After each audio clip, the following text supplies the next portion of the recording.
శ్రీమాత్రే నమః. జ్ఞానసుధ సభ్యులందరికీ శుభ సాయంత్రం. ఈరోజు నేను ఒక నీతి కథ చెప్తాను. అది అందరూ విని మీ పిల్లలకు కూడా చెప్తారు అన్న ఒక ఉద్దేశంతో ప్రతిరోజు రాత్రి ఒక నీతి కథ మీకోసం పెడతాను. అది విని బాగుంటే తప్పకుండా మీరు లైక్ చేయండి, షేర్ చేయండి.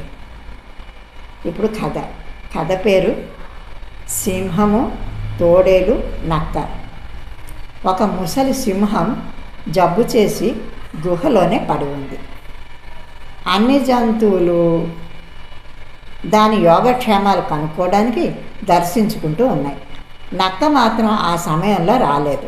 తోడేలు సింహంతో ఇలా అంది, నక్కకు నీ పాలన మీద మరి నీ మీద అస్సలు అభిమానం లేదు, అందుకే నిన్ను చూడడానికి అది రాలేదు. అప్పుడే అది వింటూనే లోపలికి వచ్చిన నక్క రాగానే సింహం దానిపై విరుచుకుపడబోగా అది తనను తాను రక్షించుకోవడానికి ఇలా అంది, ఇక్కడ గుమికూడిన వారిలో నా అంత సేవ చేసిన వారు ఎవరూ లేరు.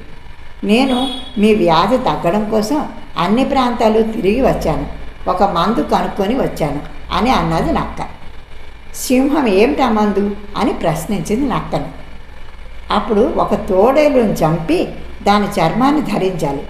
ఆ చర్మం కూడా ఇప్పటికిప్పుడే చంపిన తోడేలు చర్మం అయి ఉండాలి అని చెప్పగా తక్కిన జంతువులు సింహం ఆజ్ఞపై నక్కపై దాడి చెప్పిన తోడేలుని చర్మం వలవడానికి లాక్కెళ్తూ ఉండగా నక్క ఇలా అంది, నన్ను గురించి మంచిగా చెప్పి ఉండవలసింది, అలా కాక చెడ్డగా చెప్పావు చూడు అని అంది. ఇందులో అర్థం ఏంటంటే నీతి, ఇతరులపై చాడీలు చెప్తే ఆ వలలో నువ్వే చిక్కుకుంటావు. అర్థమైంది అనుకుంటున్నాను. ఇతరులపై చాడీలు చెప్తే ఆ వలలో నువ్వే చిక్కుకుంటావు. ఇది ఈ కథలోని నీతి. ఇలాగే ఇంకొక మంచి కథతోటి రేపు మీ ముందుకు వస్తాను. అప్పటిదాకా సెలవు. శ్రీమాత్రే నమః.